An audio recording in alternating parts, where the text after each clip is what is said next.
देखिए, आज उड़ी को देख के दिल दहल जाता है, रोना आता है, क्योंकि इस उड़ी को पीडीपी ने, मुफ्ती साहब ने अमन का दरवाजा बनाया था कि यहां से अमन का कारवां चला था पार जाने के लिए। और आज उड़ी खामोश पड़ी है।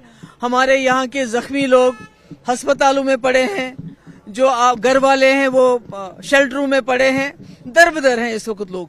और मैं अल्लाह ताला से दुआ करती हूँ कि जो कल सीज फायर का ऐलान हो गया है वो सीज फायर परमानेंट हो जाए, ताकि लोग अपने घरों में वापस चले जाएं, इत्मीनान से रहे। छोटे छोटे बच्चे लेके दरबदर हो रहे हैं और कईयों के घर तो बिल्कुल तबाह हो गए हैं। तो मुझे उम्मीद है कि सरकार उनको अच्छी मदद देगी ताकि वो नए घर बना सके और तब तक उनके रहने का कोई इंतजाम करेगी। ये जानना चाहेंगे, रिहैबिलिटेशन एक बड़ा चैलेंज बना हुआ है, रिहैबिलिटेशन जो विक्टिम्स हैं यहाँ पे। बिल्कुल बिल्कुल, मेरा सरकार से ये गुजारिश है, एक तो जो जख्मी पड़े हैं उनकी मदद हो, दूसरा जिनके घर बिल्कुल खत्म हो गए हैं उनको तब तक कहीं जगहों पे रखे, अच्छे कोई क्वार्टर्स में रखे और उनको मकान बनाने में मदद करे।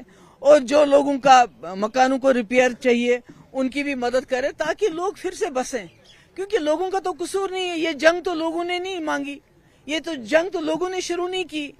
तो इसलिए मैं समझती हूँ कि सरकार को बड़े पैमाने पे एक रिहैबिलिटेशन पैकेज लेके आना चाहिए और इन लोगों को उड़ी से लेके राजौरी, पुंछ, जम्मू तक रिहैबिलिटेशन होना चाहिए। कश्मीर इशू का भी तज़किरा जो है यूएस प्रेसिडेंट ने किया, किस तरह से आप देखते हैं? बार बार कह रही हूँ कि ये हिंदुस्तान इतना बड़ा मुल्क है, उसको खुद इनिशिएटिव लेना चाहिए, उसको खुद आगे बढ़ के हर मसले का हल ढूंढना चाहिए, कि ताकि बाहर के लोग हमारे मसलों में फिर वो बात नहीं कर सकें।